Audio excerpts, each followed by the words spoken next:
consider protection such as life cover and critical illness to be important when arranging a mortgage?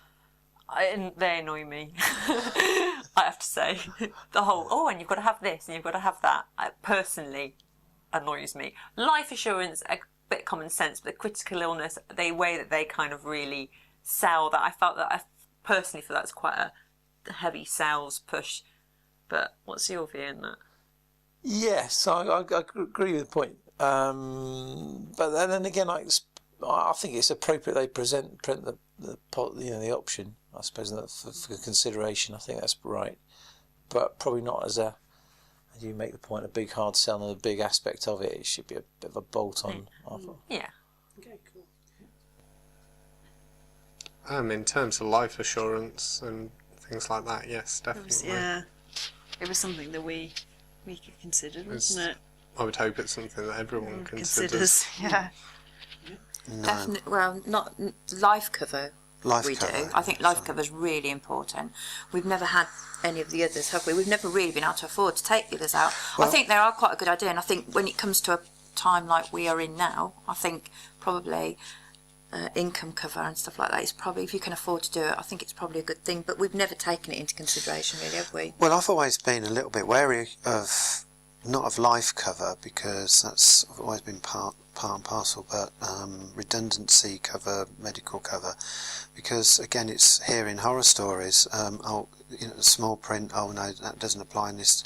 You've been made redundant too quickly. No, that doesn't apply because the redundancy was, well, whatever the reasons.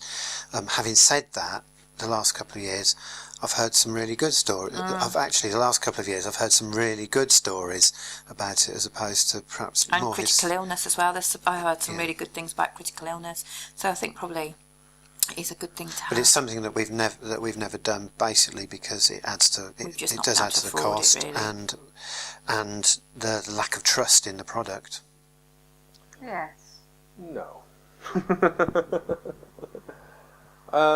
I think the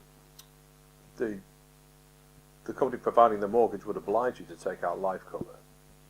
I think you're obliged to do so. But critical illness, income protection, no.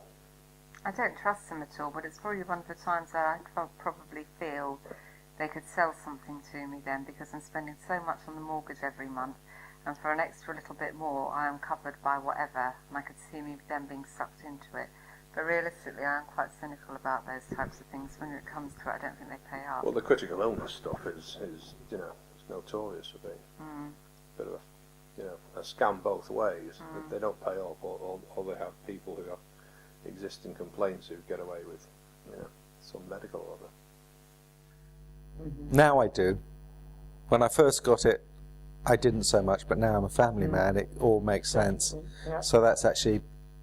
I'm glad I'm glad it's there. Yes, I do. See, we haven't got any. Haven't we? We need to get on the phone then. Well, no, we've got... Yeah, well, we talked about this the other day. We've got life assurance on me. There's nothing on you. No, I know, but you're the breadwinner, so that's the most important. Yeah. So, I would consider that accidental death insurance, I think that's what we've got. But what was the other one? Critical... I haven't got critical illness because I just think it's really expensive. Yeah, I think it's important that you have the opportunity to get that bundle. But again, I think you need...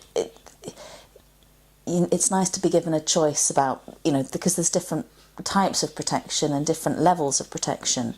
And I wouldn't want just to be told you have to have all of this. I want to be able to see a range and know the benefits of each and what they're going to cost, and then make my own decision. Because sometimes, especially when you're starting out, maybe the mortgage is pretty much all you can afford to pay.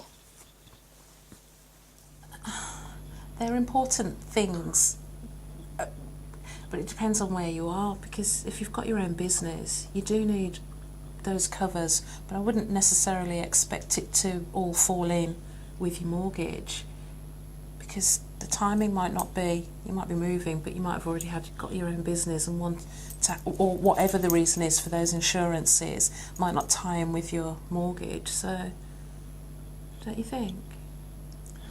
I think it's important to have them. Yeah, it If is. that was the question, simply, wasn't it? Do you consider protection important when arranging a mortgage? Well, that's got a bad reputation recently, mortgage protection. And But was the question about mortgage protection, or was it about... I'm just reading what he's got. Question 10. Do you consider protection, such as life cover, critical illness cover, income protection, etc., important when arranging a mortgage?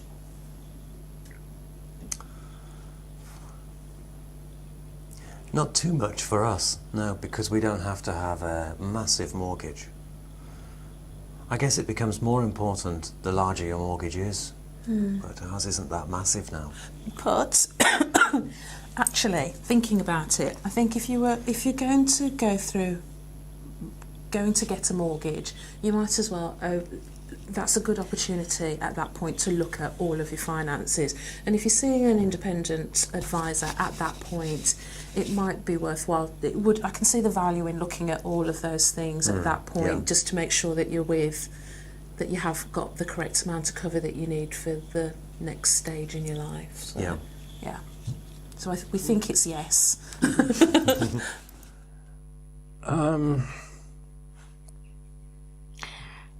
In principle. Yes, in principle, yes. In actual fact, then most of the life cover would be useful for us, but nothing else would be, because we don't have a set income. If you're self-employed, they don't apply.